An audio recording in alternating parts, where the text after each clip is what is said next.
هل جيل 2018 يعتبر من أقوى أجيال المنتخب التونسي؟ بعد غيابها لنسختين، نسور قرطاج تعقد العزم على التأهل لمونديال روسيا 2018. مجموعة التصفيات كان المنافس المباشر فيها الكونغو الديمقراطية، بالإضافة إلى ليبيا وغينيا.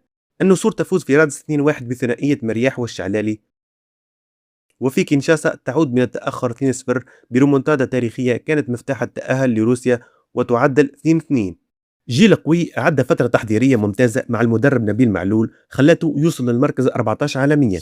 ملاعبية على غرار وهب الخزري، فخر الدين بن يوسف، نعيم السليتي، محمد أمين بن عمر، غيلان الشعلالي، ياسين مرياح، علي معلول، أنيس البدري وبسام سرار.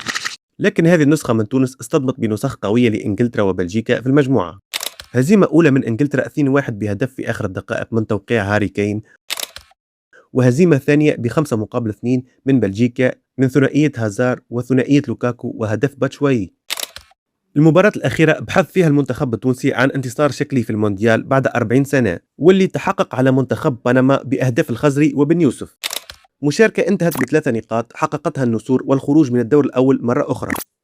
إذا تحب تتعرف على تاريخ تونس كامل في تصفيات ونهائيات كأس العالم، نجم تدخل للقناة وتشاهد فيديو ملخص كامل وشامل لقصة النسور في المونديال.